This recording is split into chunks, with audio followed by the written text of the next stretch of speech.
to the Cuyahoga County Progressive Caucus July membership meeting. My name is Steve Haleko. I'm the political director of the event.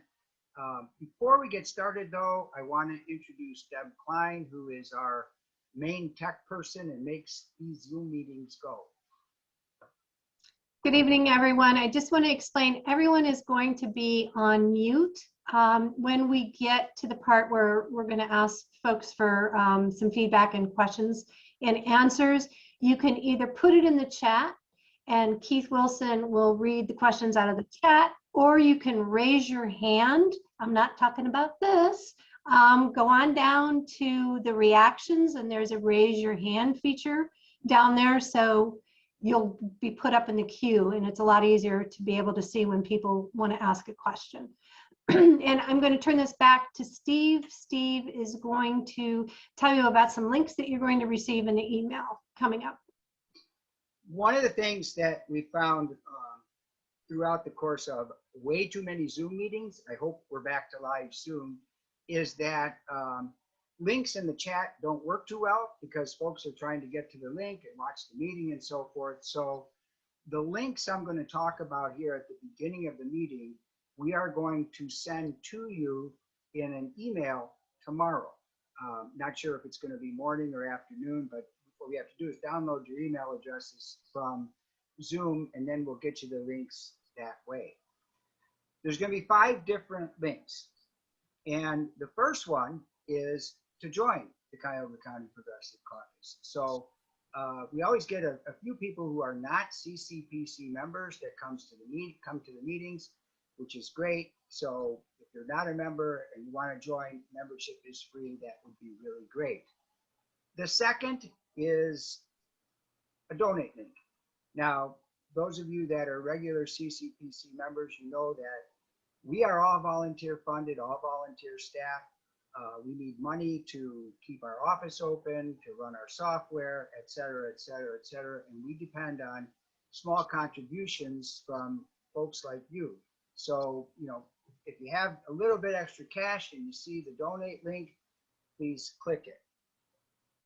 The third link has to do with the fact that this meeting is kind of a sequel to our May membership meeting where we talked about the precinct project. And for those of you that maybe weren't at that meeting or, you know, coming in a little bit late, we've got a link to that May membership meeting where we talk about what the precinct project is.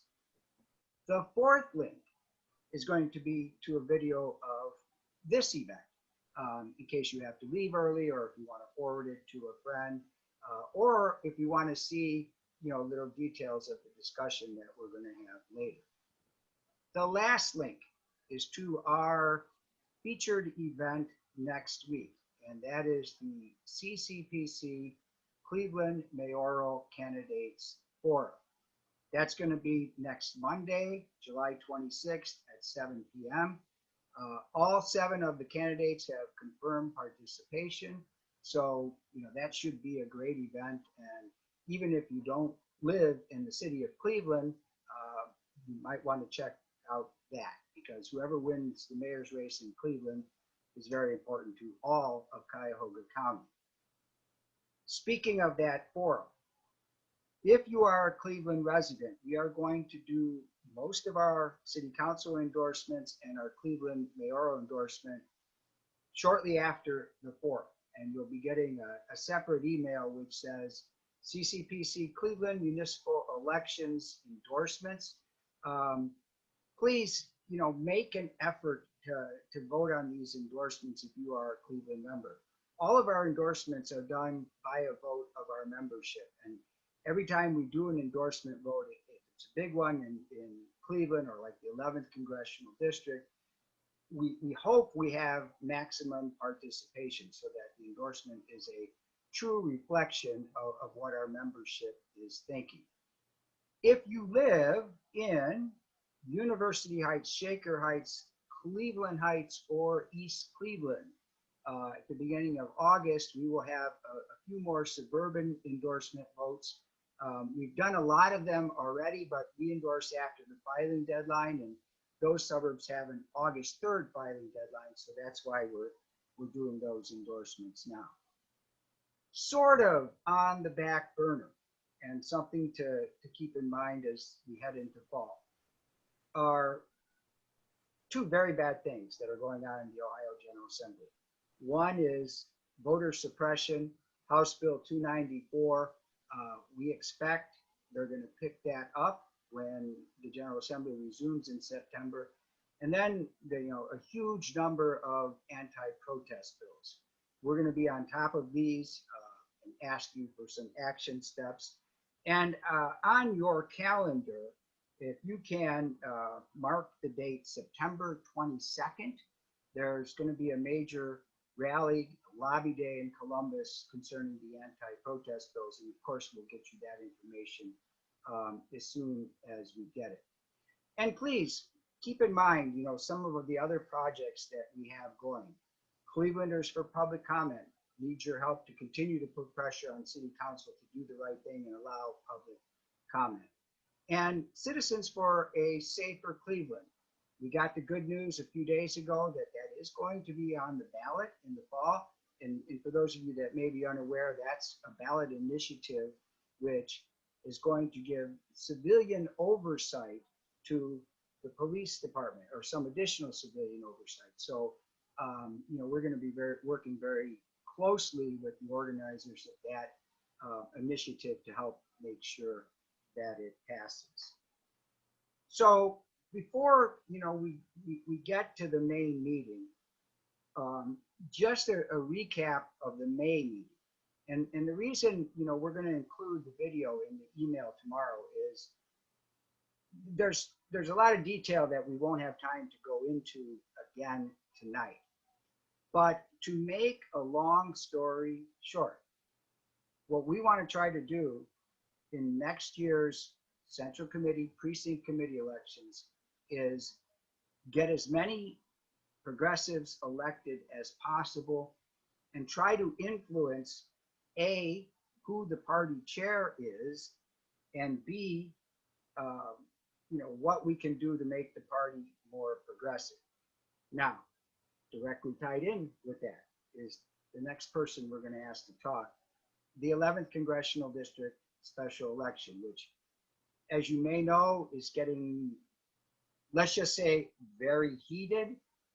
The election is 2 weeks from today, so I want to introduce from the Nina Turner campaign, Anton Krieger, who can tell you what you can do the last 2 weeks to help Nina get elected. Yeah, thank you so much. Can you hear me okay? Somebody give me a thumbs up if you can hear me okay. All right, thank you. First of all, I'd like to thank those who volunteered, who donated money to Nina Turner. We've had hundreds of thousands of dollars being poured into Chantel's side of the race through Super PAC money, DMFI, others. We're being heavily outspent 4-to-1 on TV right now. And even though we've raised over 4.5 million, this race, of course, is going to come down to the field operation and who can get their people out to vote.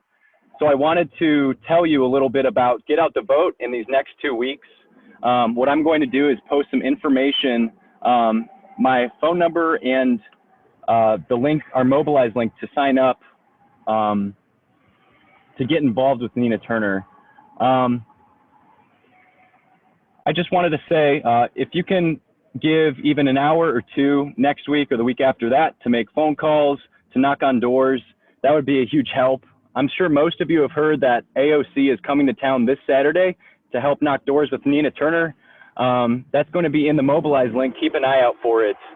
But I just wanted to say, lastly, thank you to everybody here for your fight in the cause.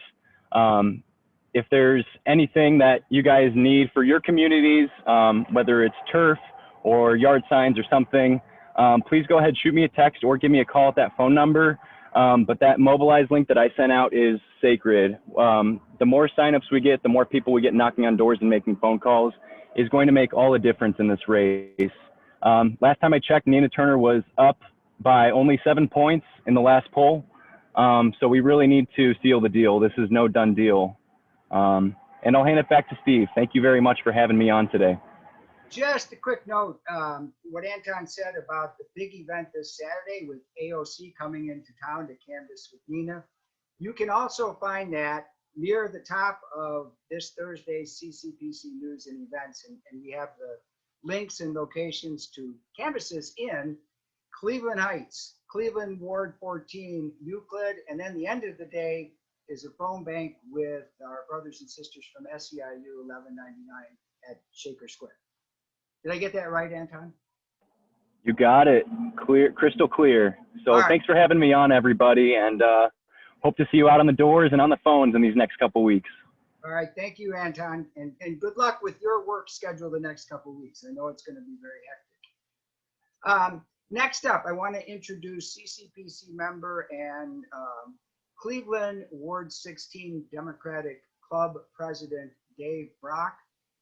What Dave has done is prepared kind of a PowerPoint which shows what the Cuyahoga County Progressive Caucus stands for and certain action steps we take. And then this is going to be kind of a compare and contrast what the Cuyahoga County Democratic Party stands for and what actions they do.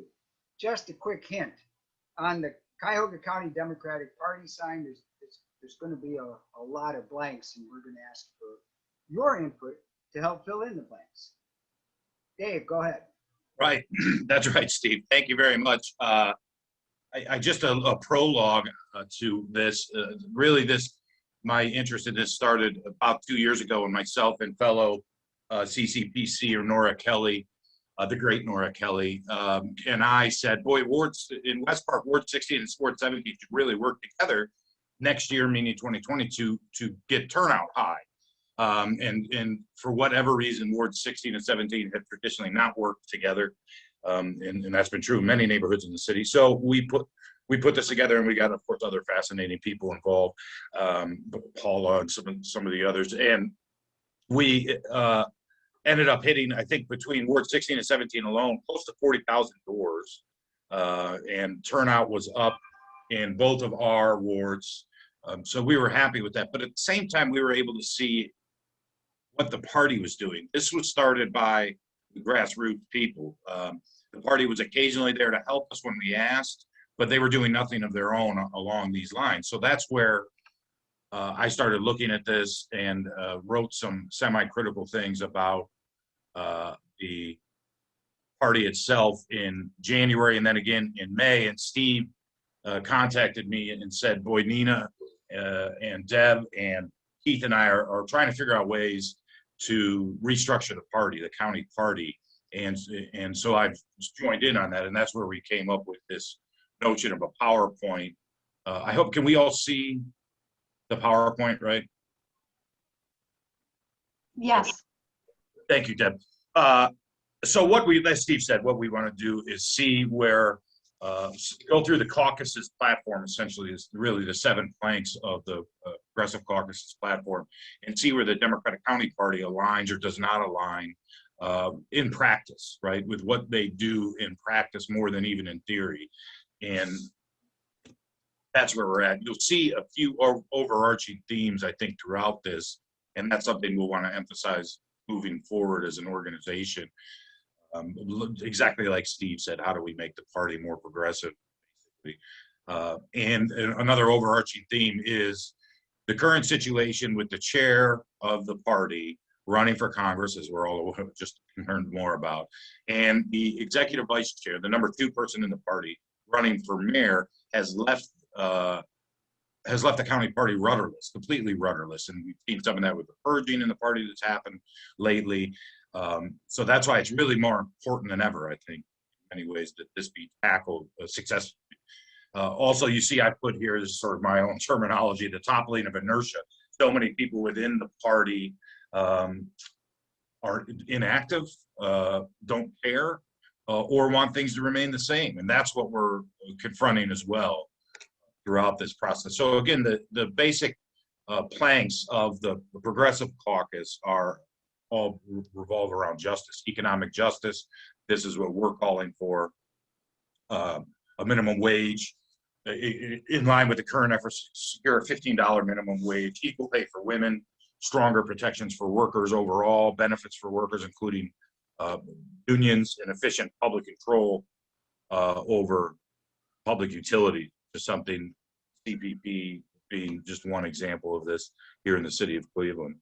But what does the county party do? Well, the executive vice chair, again, is an elected official, Cleveland City Council president, who prevented the minimum wage hike, worked with Republicans essentially in Columbus to make a minimum wage hike in Cleveland illegal almost, as the state passed, the state house passed something saying that we could not essentially raise the minimum wage. The county party also says and does almost nothing about the other planks. Occasionally lip service, and I'll get to more of that here in a second.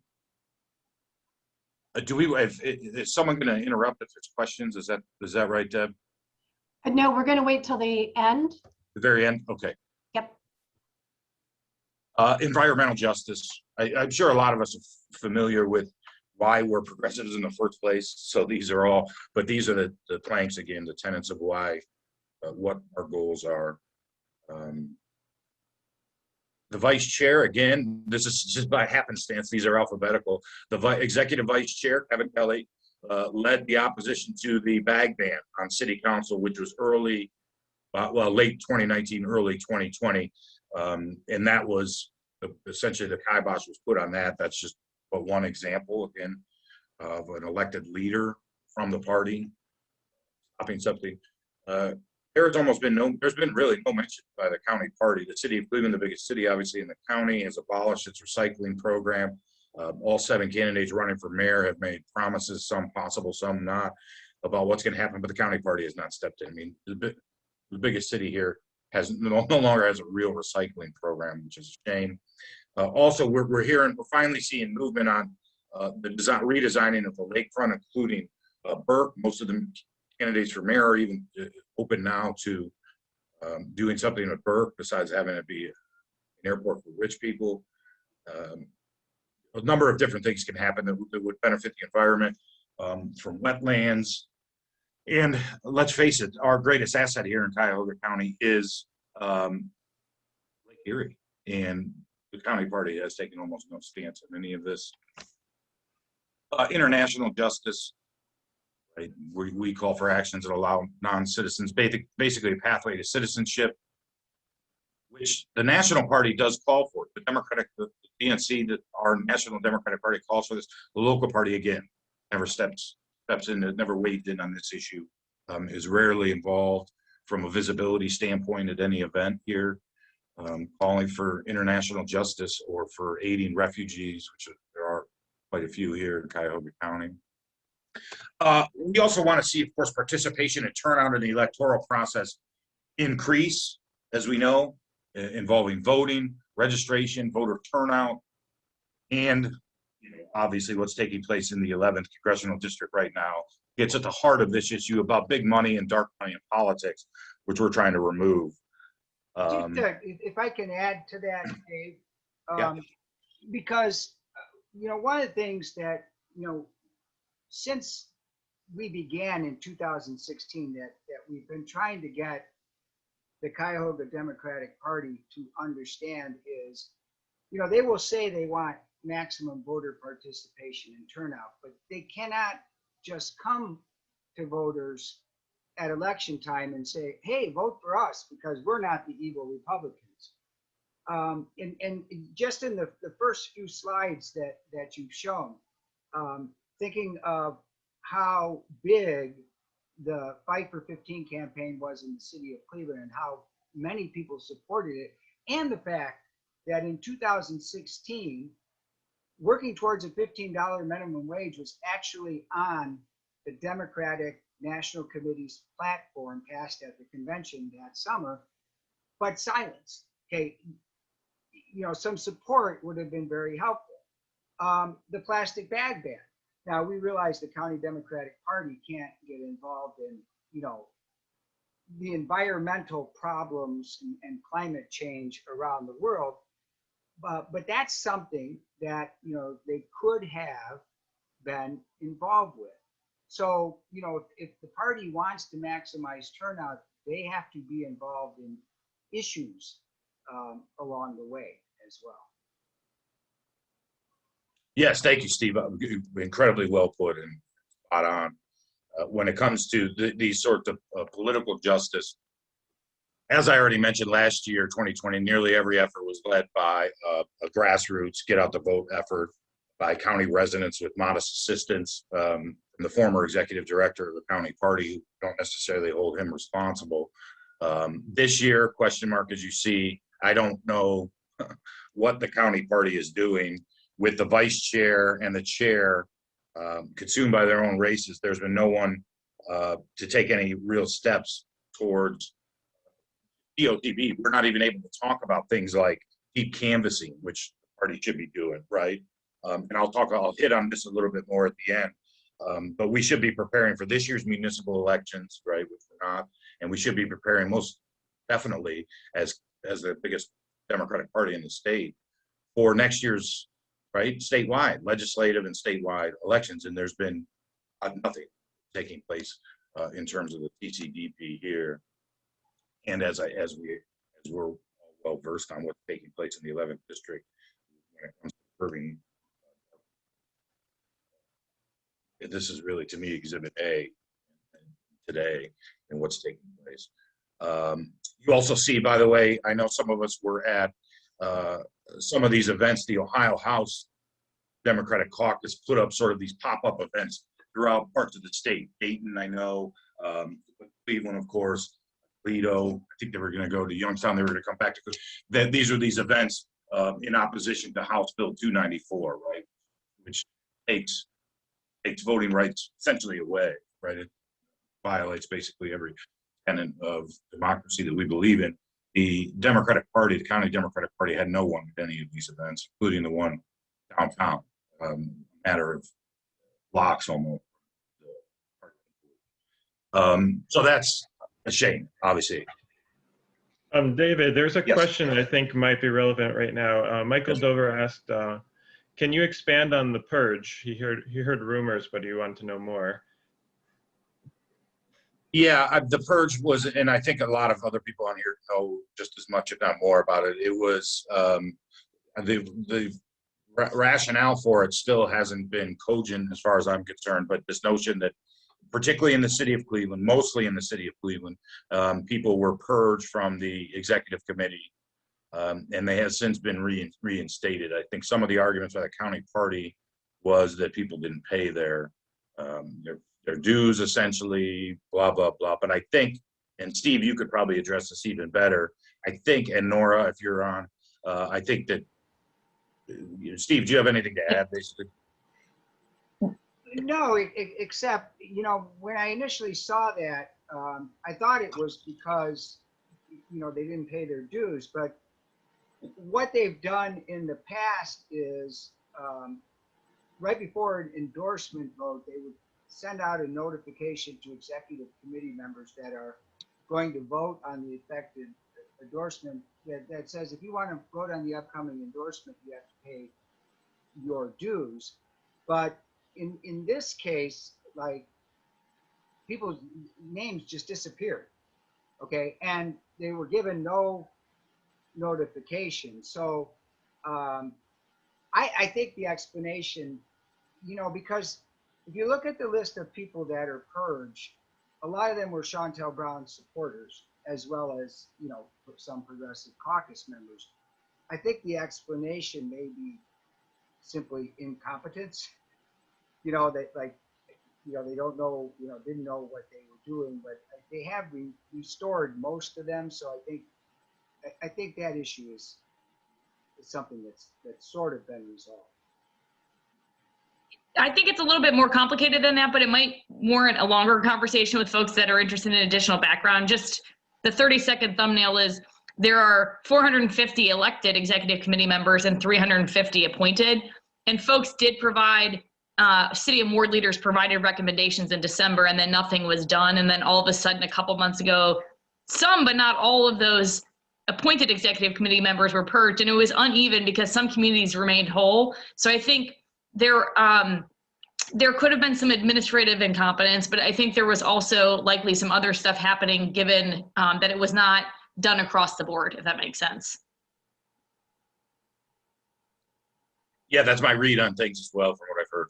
Yeah, and I think Joseph Ryder mentioned most of the folks had moved for Ward 3. That was not entirely true either. There were folks like Paula Kampf, who's one of the most active members in Ward 3, that was removed and not provided any notice. So that might have been the case. I know in 17, that was not the case, that all of the folks remained in the ward. So I think that was, I think in most places, hearing from many people, folks remained in the ward or the city, but were removed. But just by way of a little bit of additional background. Yes, and that's true in Ward 16, I can say as well. All of them still live.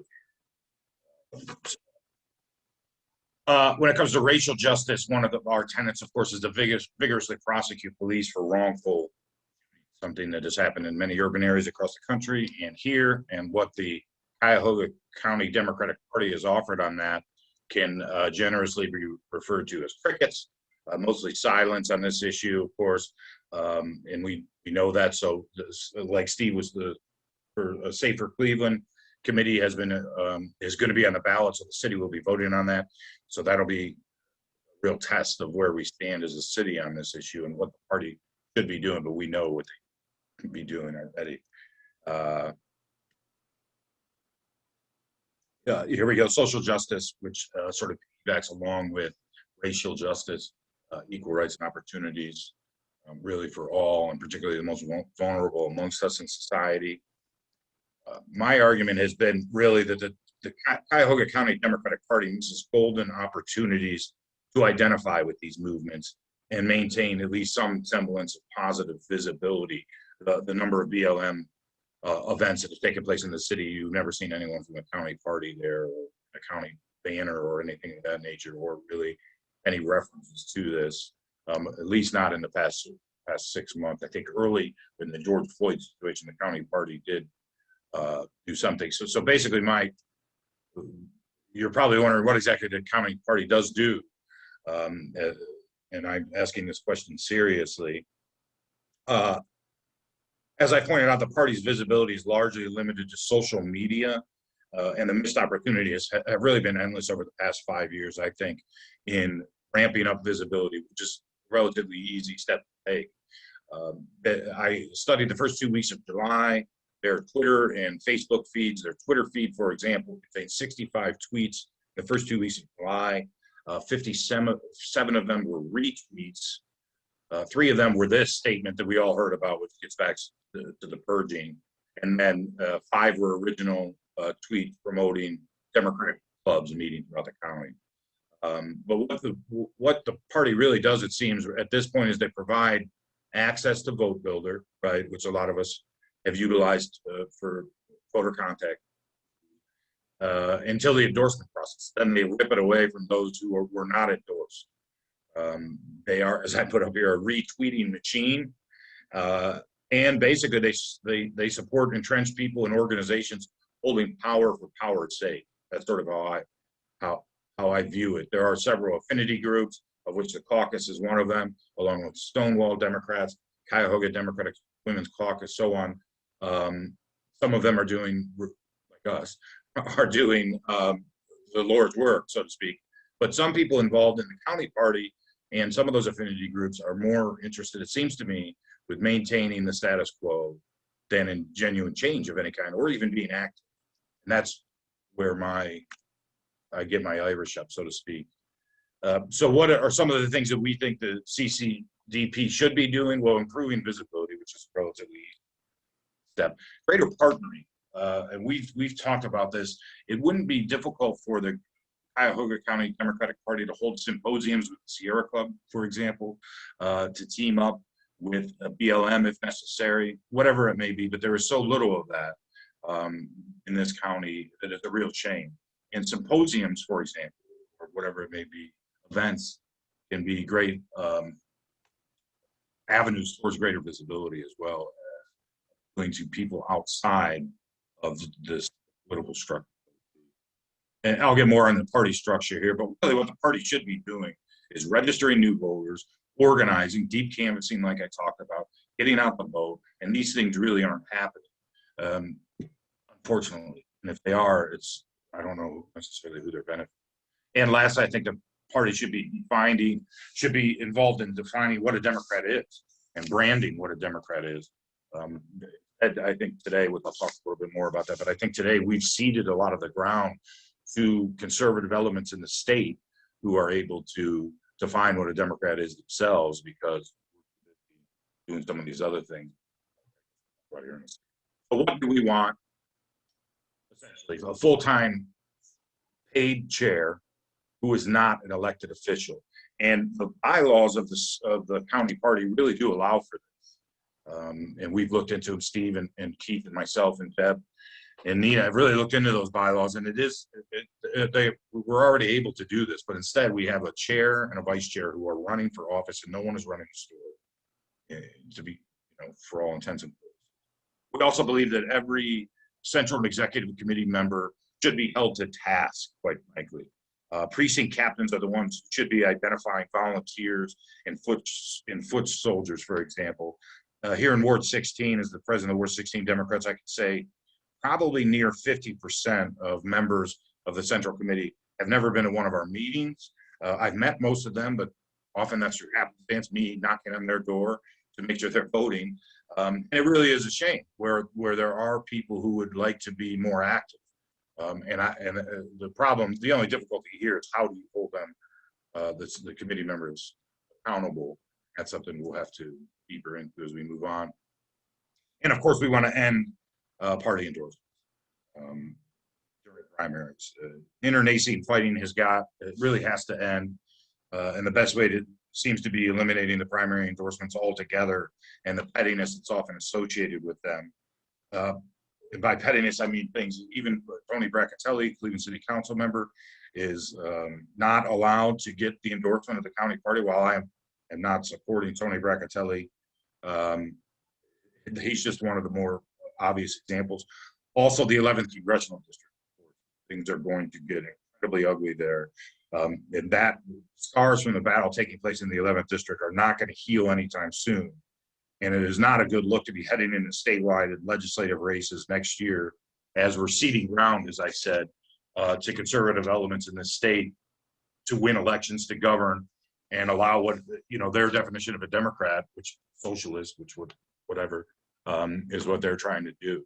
And they're having some success because we're fighting amongst ourselves here way too often. So how do we get there? Again, what Steve was talking about, what took place at the May meeting, the Democratic Central Committee.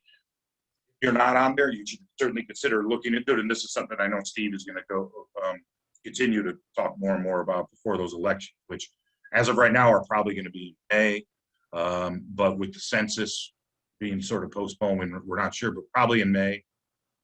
And it's my opinion that this is the greatest chance, at least since Jimmy DeMora, if not ever, Jimmy DeMora, the former chair and now resident of the state of California, our best opportunity to refashion the party and convince, I think, even moderate Democrats that we should make this change. I think just in talking to even non-progressives who are involved in this, pointing to what Chantel and Kevin Kelly, what's going on with them right now is just perfect time, really a perfect storm to get non-progressives, regular Democrats to realize what's going on is wrong.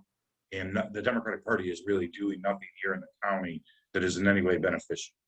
And I think that this is really a golden opportunity. And as I put up here, that's what we'll have to determine how many of us progressives get on the Central Committee and the Executive Committee come next year. And then also I'll be interested to see the fallout, as I put here, from the August race in 2 weeks between Chantel and Nina. I think it's going to be very difficult for the chair of the party if she were to lose by 20 points, say, and I'm not saying that's going to happen, but if she were, I think it's very difficult for her to stay on. I think it's also going to be very difficult if the number two vice chair finishes fifth in the race for mayor. I can't see how it could stay on as well. And those are things to consider. There might be some fallout to redounding to our benefit along those lines as well. So yeah. I guess a quick note about what Dave said, the fallout from the 11th Congressional District election. And if you're following this, like the national story is the corporate center swing of the party versus the progressive wing of the party. But that's also the microcosm is it's the same thing here in Cuyahoga County. And it's going to be very difficult, regardless of how that election turns out, to go back to the same old. And if there should be, a resignation by Chantal or Kevin Kelly, then we're in a different position because there will be an election by the Central Committee members to elect an interim party chair until next year. And the time frame of that is the Central Committee, Precinct Committee elections are in the May primary, and then it'll be in June when a new party chair is elected. But as Dave said, there could be major fallout from how that 11th Congressional District election turns out. So let's start getting to comments from you guys. Either Keith's watching the chat, or if you want to speak live, please raise your hand. I saw Chris Harsh's question, which was a good one, and this is something Keith and I looked into. I think the party chair, the Cuyahoga County all right. So the county party has several sort of revenue streams, right? One of them is just for judicial candidates. The other one is for operational expenses. Basically, right now that has about 160 grand in it. My thought would be that the chair should probably be making somewhere in the vicinity of 80 to 100, but fundraising is going to have to be a significant part of it. We've all talked about, I mean, I get far more calls to action and to donate from Ccpc emails than I ever do from county party emails. I'd be much more inclined to give money to the party, one, if they asked, and two, if I saw them things, right? And I knew that they were accomplishing something. But that's just Chris, I haven't compared it necessarily to other large counties, but I think that's what we were thinking. Keith, do you remember? I think we talked about that. Yeah, those were the numbers that you told me. You're the one who researched it. That sounded right. And the other, Matt points out that the party abuses their control over vote builder access. And I think that's right. And it brings up another question about money, which is what's the solution there? How much does it cost for the party to provide those? And maybe one solution is just to let everybody continue to use it. Yeah, that's a good question. I don't know how much it costs. I don't know if anybody knows how much. Obviously, they probably get some bulk, right, price, but that's a good point as well. I think that's sort of implied by not having primary endorsements, that we would let everybody continue to use it. Yeah. And it's a plus to have a lot of people around the county proficient in vote builder when you get to the midterms and the presidential election. Right. Yeah, I think that's a really important thing is like if people know their way around vote builder, then they can cut turf for any election, right? Up and down the ballot. So having that skill set is something really useful. I saw a comment in the chat from Michael Dover, and is Michael still here? Not, maybe Steve, he has his hand up. He has his hand up.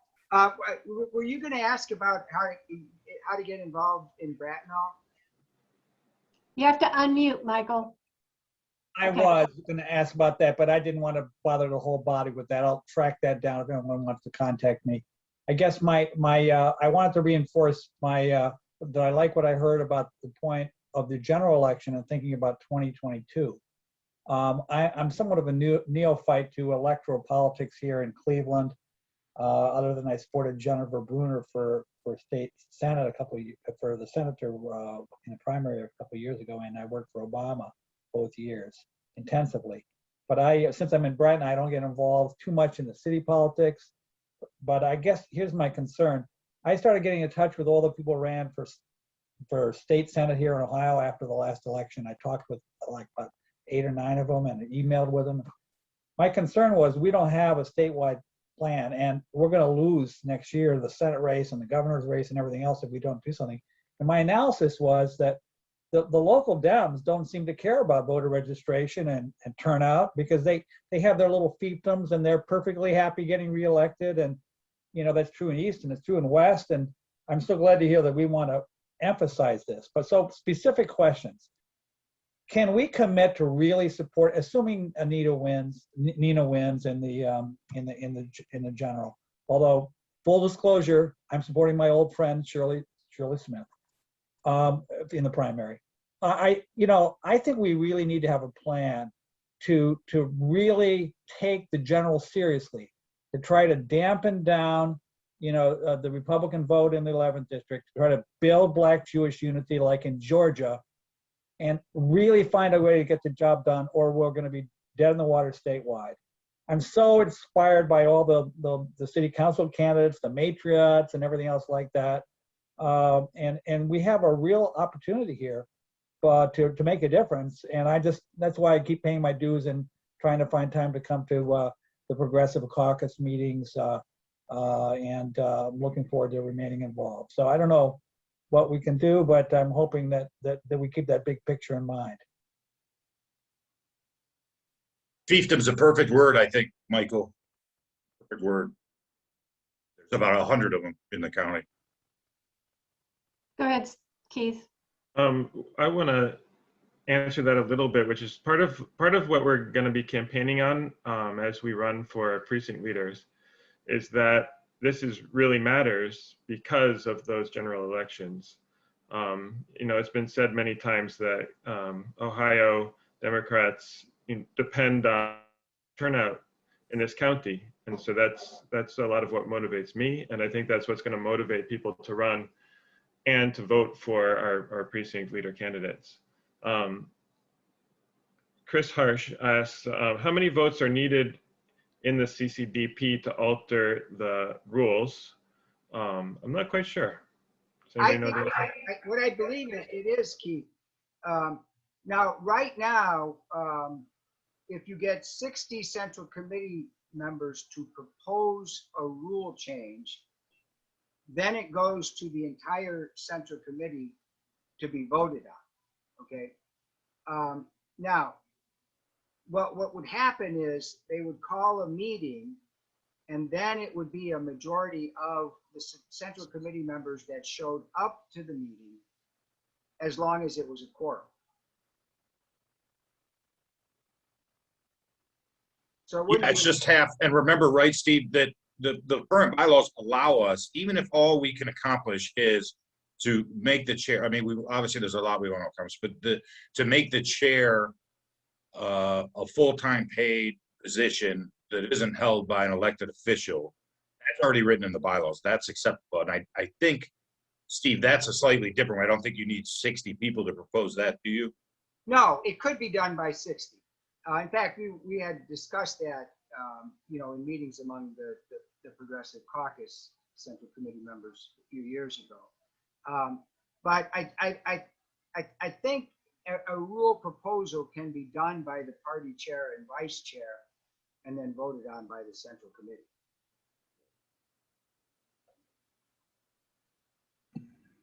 So just to clarify, if I can, so if 60 Central Committee members propose a rule change and send that to the body of the whole, and we have a countywide meeting, quorum has to be met, and then it's just a simple majority to pass or deny the change? Correct. Okay. And the Central Committee being the large body of like 700 or 800, whatever that number was, roughly. The Executive Committee has nothing to do with the rules. No, Executive Committee only deals with endorsements. It's Central Committee that elects the party chair and does rule changes. Now, the Central Committee has an additional task sometimes. And if you remember the County Council District 3 appointment of Martin Sweeney, if there's a vacancy on County Council in the middle of a term, which is what happened, then the Central Committee members of the party that vacancy occurred in pick the successor. And there was also a case a couple of years ago where a state rep, the Democrat state rep in Parma, Michael Celebrezzi, I think, or Nick Celebrezzi, he won the primary election and then decided he was done with politics and didn't want to be on the ballot for the general election. So it was the Central Committee in his state rep district that picked his replacement, to be on the ballot. So there's certain instances like that where the Central Committee is involved, but those aren't endorsements; those are replacement situations.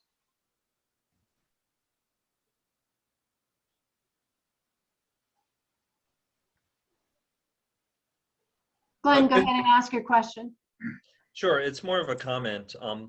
I think that this is very much a fight worth having, but I think it would behoove us to make sure that this fight for the leadership and ultimately for the bylaws of the county party not be framed as simply progressives versus establishment or moderates, because it's not that really. It is transparency and ethics and kind of competence and effectiveness and activeness versus, as Dave said, inertia and kind of dubious ethics and practices. And I guess my question is, can we find, I think the key to success will be identifying non-progressive allies early on and working with them early on, like now. And can we, surely there are some good kind of non-progressive or more moderate Dems out there who are with us on this. How might we start to identify them in some ways that would give us some critical mass to form those alliances? And then real quick, second thing is you can't beat a candidate without a candidate of your own. And do we have any folks in our community who have interest in running this time? Great questions, Glenn. That's sort of exactly what I was getting at. Yes, there are people undeniably who are not caucus members, not even progressives, who recognize that this situation is dire and are rolling their eyes because of the people in charge of the party. They recognize that there might be some limitations on their abilities. Also, what's taking place in these two races left the party sort of floundering. And that's, so yes, there are people that we can target. I know working with Clevelanders for Public Comment, Nora and I, as progressives, start naturally with progressives, but then recognize that a situation like that can easily be allayed to or relayed to non-progressives. So we ended up getting a majority, right, Nora? 9 members, most of whom are not typically progressive. So if you're able to sell things, so you're absolutely brilliantly right there, and we can't have this be progressives versus old guard. This has to just be legitimate. We're moving forward. We're getting our butts kicked by Republicans in the state, and we don't have time for all this. So I think we can talk. I've talked to a couple at least on the Central Committee who are conservative, moderate Democrats, who would totally be in favor, certainly, of this. Thing, Chris, to get you to answer, if I could just say briefly on what you're saying, the chair of the party, the bylaws prevent that person from running for office, but they could obviously step down and run for office if it's a paid position. No, just to comment on what Dave and Glenn are talking about. The ideal is that the Cuyahoga County Progressive Caucus is one of a number of partner organizations working to change the party. And right now, there are 900 plus precincts in Cuyahoga County. Right now, close to 700 of them are filled. You really need to have about 350 to 400 Central Committee members to have a majority and to get a party chair elected. And we're going to do the best we can, within the Progressive Caucus to fill as many of those spots as possible. But we are going to need allies. And so, we ask each of you, do you want to run yourself? If Michael, Bratnell has one precinct, and I don't think they have a precinct person in there. Just a quick comment. But do you want to run yourself, and can you in your community convince others to run? We have a very large database, but I know, when we were involved in this in 2018, you folks who are coming to the meetings are low-hanging fruit, but there's not 400 of you. And even when we have a bigger meeting, 70 or 80 people show up. That's not 400. And when we're looking at open precincts and calling people in our data, it's like finding a needle in a haystack, just to do cold calls. So, I mean, we've got to have a lot of people who are interested in the project working together. Nora. I was just going to respond to, and I know Dave will jump in, Andrew's last question about there being no real program in 2020 for the local party, and that, Cleveland voter turnout was down. I mean, it was down significantly. We had just over 50%. But I think the bright spot and what was pretty dismal in terms of the statewide results and in the city itself was that in Ward 16, the eastern part of West Park, voter turnout was actually up because of this really aggressive campaign that we ran in both wards. And so I think it shows you that if we invest, and it was not that expensive of a program, it just took a lot of coordinating. We used Marion Carey's driveway and garage for the better part of a couple of months. But we, once we got together, it was a fairly ideologically diverse group of people really committed to making sure that we were turning people out and engaging voters. And so I think we can move the needle if we're willing to run those programs, I think is the good news. That was just one spot. We had to figure out how we grow that, right? Rosemary, your hand was up at one point. Did you? Okay. Go ahead, Keith. Yeah, I was going to go back and read an earlier question from Andrew about how the 11th district race will affect the Democratic efforts in 2022, and he's concerned that if Chantel wins, it will grow the none of the above party, by which I think he means that people will be repelled from voting for anybody. I'm not sure if he wants to clarify that. He says we need a big turnout in the 11th district in 2022. I don't know if there will be the same 11th district in 2022, actually. But I didn't really know how to properly phrase my question, and I didn't want to interrupt the other speakers, but it just seems like that race, it just seems so unusual that, Hillary Clinton's got involved, the Black Caucus has gotten involved. It seems something much bigger than just than a primary race and the money being spent. Why are the Democrats or this outside money just so in need of just defeating progressives, I guess? I'll step in as one of the few here who probably voted for Hillary in the 2016 was that the bigger issue here is the notion that Nina Turner turned her back on Hillary and joined the Bernie Sanders campaign. That's the perception. Whether or not that's full reality is different, but that's what makes this distinct from other, just progressive versus old guard races. If that helps, I don't know. I mean, that's just the reality. People are still bitter about that. Well, I think it's also the entire corporate power structure is directly and indirectly behind Chantel, and so it's got it has national attention too, because it's pretty much the only game in town on August 3rd. The only nationwide thing, and then Nina's national profile through her work with Bernie Sanders, kind of makes it that way. Glenn, I want to reiterate, I couldn't agree more. My whole goal with any of this was to have Nora Kelly as the next chair for the county party. I tell her every time I talk to her, she won't. She keeps, but I keep working on it. So we'll see, God willing.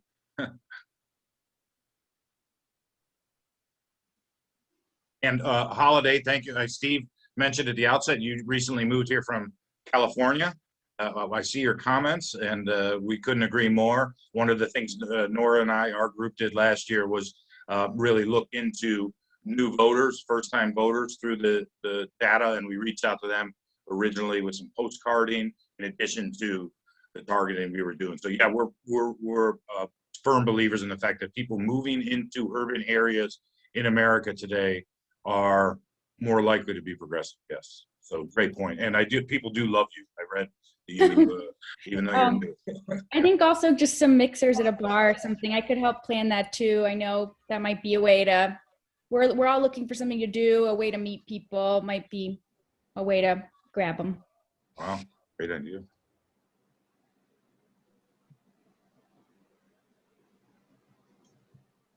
Nina.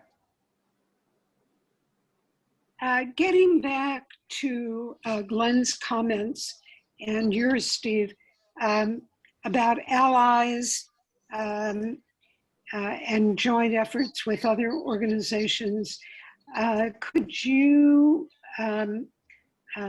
help us with what organizations you have in mind, and whether we would need a separate umbrella group to for this reform effort, rather than it being, since it would be not just led by Ccpc,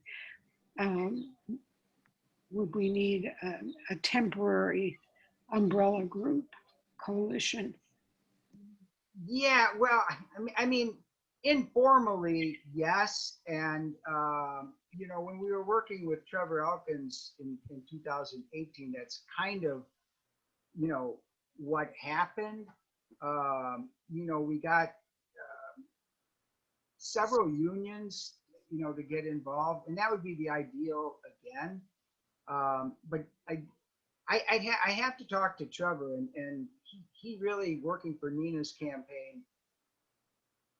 I kind of, he's unavailable for deep discussion on this until after the primary. But, yeah, that's the idea, and these are organizations that may not agree with us on every single plank, but, to get to that pretty high number of 400, we have to do it that way. Go ahead, Michael. But you have to unmute. When someone said that we should elect Nora chair, of course, I was saying yes, But the other thing is that short of that, along the lines of what we're talking about now, there's this notion in British, I think it's the British and European parliamentary systems, of a shadow cabinet. And I think it would be interesting to sort of have a shadow alternative party leadership that we could build in alliance with these other forces that, could speak out, when these ridiculous things happen. As I sort of tried to put a little thing in the chat about, try to find a way to, unite moderate and liberal and progressive people who really care about human needs and don't just want to be all politicized. This one person that used to tell me in New York City on the left, she said, Mike, be political, don't be politicized. But we progressives sometimes come across as a little too politicized.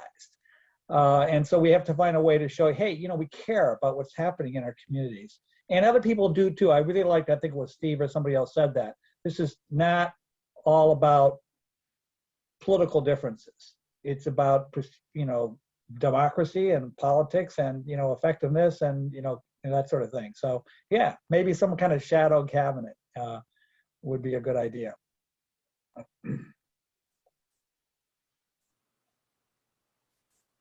Go ahead, Keith.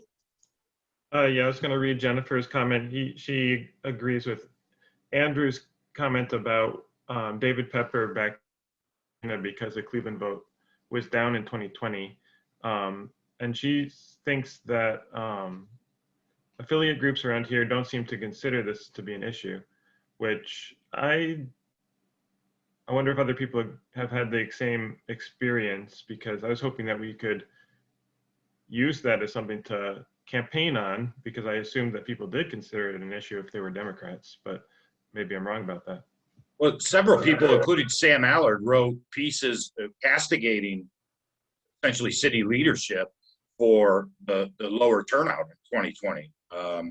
Allard wrote a real humdinger of a piece, and by nature, the Cleveland City Council president, who was completely and utterly uninvolved, despite many offers in the GOTV efforts in 2020, only he and one other West Side member of council were largely unresponsive, even after asking.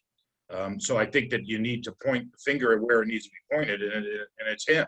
So no, I disagree with any assessment that people aren't worried or upset by this. They were quite upset. That's why I'm here. I could be out drinking beers or watching the Indians, whatever, but I mean, we have real stuff we need to do here. This is an existential crossroad. That was the only thing that, but I didn't want to get too carried away and worked up on the presentation and use language like that. But this really is existential. Are we going to expand the party? Are we going to let them keep saying that we hate police? Or, I mean, what is going on? Are we going to try to win back Trump voters? Or are we just going to expand? I mean, there's real existential questions, and we can't resolve any of that in the state without an efficient Cuyahoga County Democratic Party. Well, David, I think it's clear that you and everybody here cares about it, but you know, there's only 29 of us here. Yeah. And I guess the question is like, is this something that's resonating with Democrats countywide or citywide? And if not, maybe we need to re-up that argument and put out another, like, share Sam's article again or something, and write our own things to get people to care about it. Nina's raising her hand. Yeah. When the Shaker Heights Democratic Club had their endorsement meeting, and I spoke about weaknesses, Chantel Brown's weaknesses, and I brought up about not good voter turnout. Helen Sheehan was, of course, on, and she took major offense that they somehow hadn't done an adequate job, and talked about how hard they had worked and they were very effective. Seems to me, if we're going to address that, we're going to need some very good data and information to put out. I mean, just generalities won't be enough. No, we have that. You know, it's a great point. You're absolutely right. Sam Allard had it. I wrote a piece that was very specific about percentages and the drop in percentage. 51% turnout, 53% turnout in the city, right? 53% of registered voters in the city of Cleveland. In the city of Cleveland. In the general election. Yeah, there were precincts where with below 40% in the biggest presidential election since 1896. So whatever Helen Sheehan or Chantel Brown is selling on this is simply false. And but you're right, you know, we do have the numbers, and we've all been using them. I think we need to use numbers beyond just the percentage of registered voters, because we also want to increase the number of registered voters. Right. Joseph has a question. Thanks. I just wanted to respond to Andrew's thing real quick when he's asking about the ODP. Being now that I am working with the ODP, I have become very negative towards the state party because they are seriously lacking on motivation and their plans. Example, they're planning to get rid of an office. They're not even going, they're deciding that the ODP does not even need an office. This is one of their future plans. Doing anything with them is like pulling teeth, just from the simplest things. And so right now, you got to focus on locally what we can do here, and you know, don't be that concerned about the state party, unfortunately. I agree. We can expect no help from them.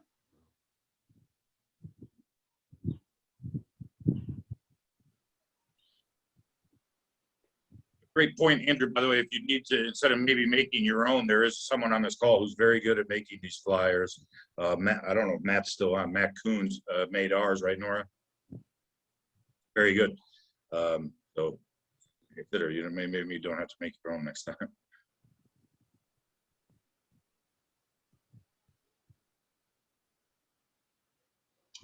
Does anybody else have any questions? Andrew made a comment about being excited about when he saw that there was a new chair of ODP. Maybe we already discussed this. How do you think the ODP should be helping the local efforts? And he mentions that when he did door-to-door organizing in Lyndhurst, with the help of the city leader, the county party and the state party didn't help. That maybe we already covered that. Yeah. No, I think we did. It's getting worse with the state party because their funding is less and less. You know, like Joe said, they're thinking of, well, we can't afford an office, you know, not even having one.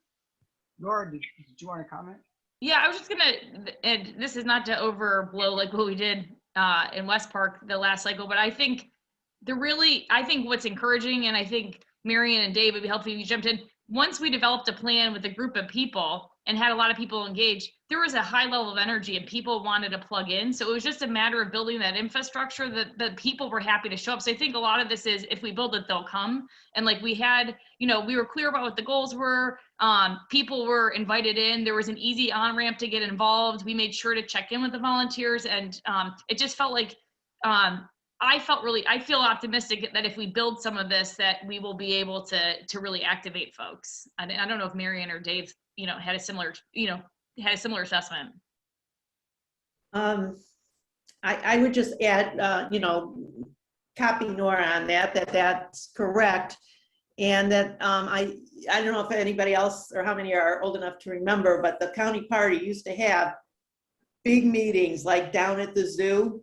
They would have, before an election, they would invite the entire county Democratic operation and all the candidates, all the anybody who wanted to participate. I mean, there'd be thousands of people that would show up just for like a combination rally, register, pick up signs, do, you know, there was a whole big effort, and that hasn't happened in years, well, since Jimmy DeMora went to jail pretty much.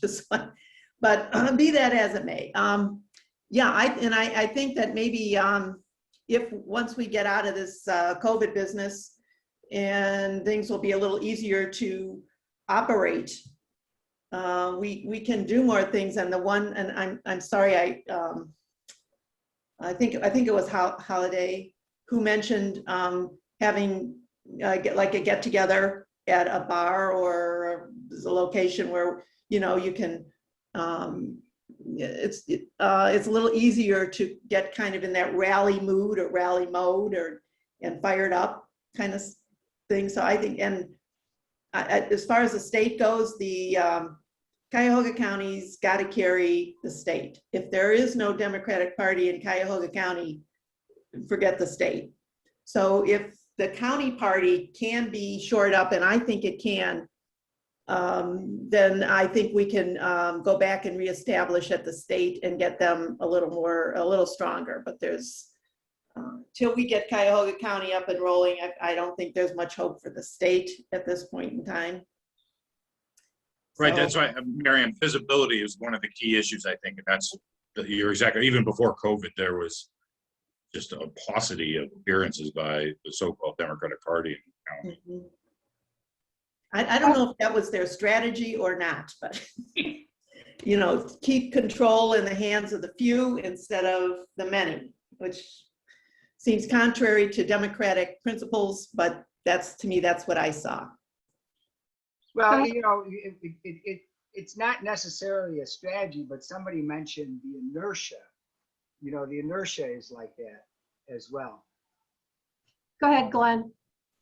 Yeah, I have a comment and then a quick question. I just want to build on what Nora said about the successes. It's easy to feel a sense of despair, as we were maybe feeling about 5 minutes ago in this conversation about, you know, the missed opportunities and the activism that isn't happening. But, you know, I was able to contribute in a small way to the efforts in Ward 16 and 17 last fall. And I was just really inspired and impressed by that. And I don't know how many of you are aware of the work that Sue Dyke and others are doing with Mobilize the Vote for voter registration in some of the lowest turnout wards in Cleveland. We're going to public housing buildings and registering people relentlessly. I'm only able to do it on weekends, but these folks are going like all throughout the week. And it's, you know, some people are doing this, and we just have to continue doing it despite the clueless and inept leadership that we have. It's just, there are still some reasons for hope out there.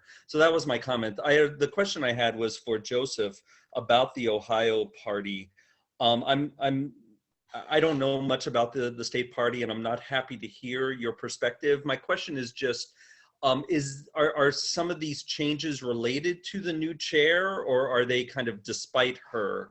And is it more, like Steve said, a funding thing, or is she actively taking the state party in a bad direction? I'm not sure that it's all her. That the way that the one meeting that I attended with her and a few others, it was all focused on money.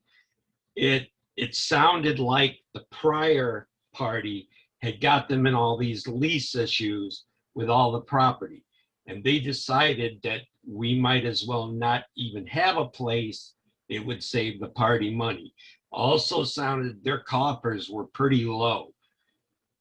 It's the people under her. For example, I have to work a lot, well, try to work with the secretary, another Demora, but spelled differently, who unfortunately, it's been very hard to, I've been hounding on them about the other caucuses because the party is not doing nothing. You go to a link for, say, the Veterans Caucus.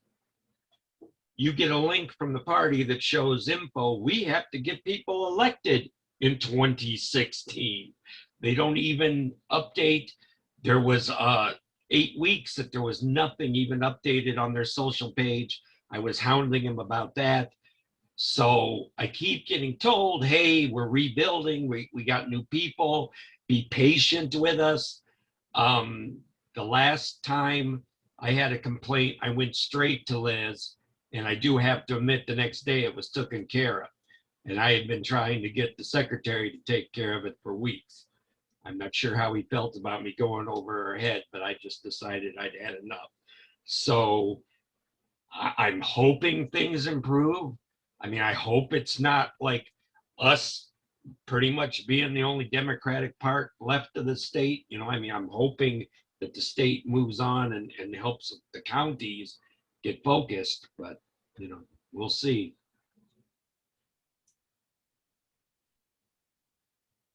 Folks, we are getting close to the end. Looking at the chat. Steve, there was an earlier comment by Michael that I missed that I think is good because it gets to what we want on the platform, or at least what we want in the messaging. And he says, focusing on human needs is the key. We should try to identify moderate and liberal presidents who are sincerely interested in addressing human needs. I think, you know, for some of us, like myself, it's going to be impossible for me to run away from the progressive label, you know. So, but if I tie it to something like human needs, which I think is accurate, I think that's something that will resonate with people, and maybe people will be willing to give the progressive wing a chance at leadership in the party with a message like that.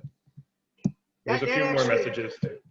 We have to figure out a way to frame it, because okay, human needs. Now we mentioned, you know, some of the issues, and we didn't even mention the lead safe ordinance that we were involved in. But those are the issues that we're involved in are human needs. Fight for 15, Medicare for all, you know, all of the various progressive platforms.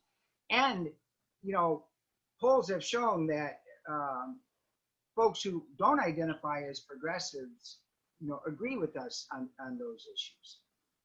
So I think that's a very good point about messaging.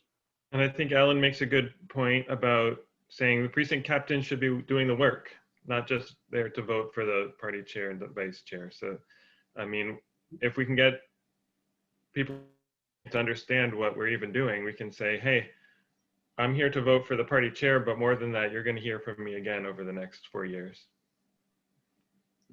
So somebody asked about Sue Dyke. I put her name and the organization Mobilize the Vote NEO. Sean actually asked. It's in the chat.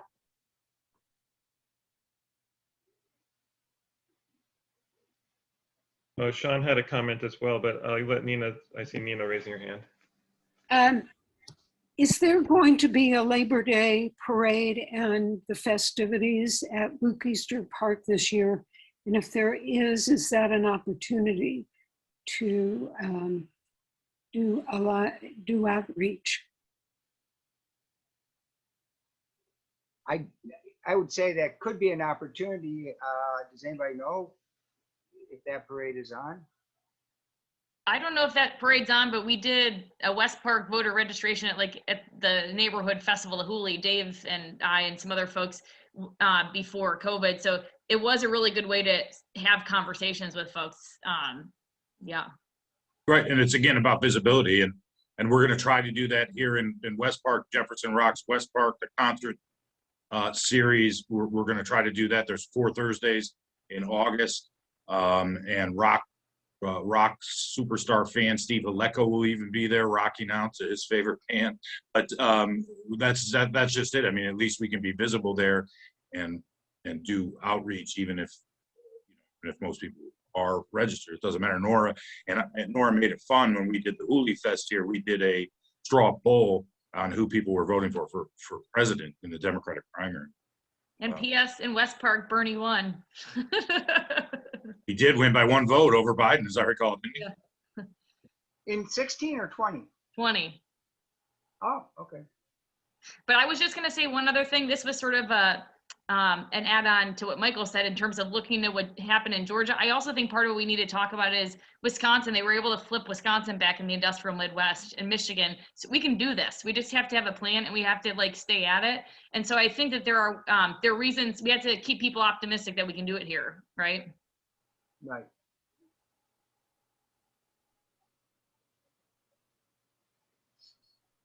So to wrap things up, and I just want to take a last look at the chat.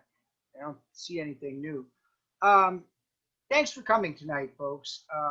As I said at the beginning, we're going to get you an email tomorrow with some of the links that we talked about.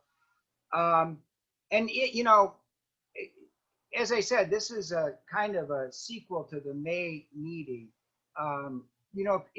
If you're sitting here, wondering about this, or this, please contact me. Email, my phone number's up at the bottom of every emails, and we can talk and explain a little bit more. And if you feel like you want to jump in on this in your community, definitely let us know. Okay, because we need people everywhere in the county to pull this off.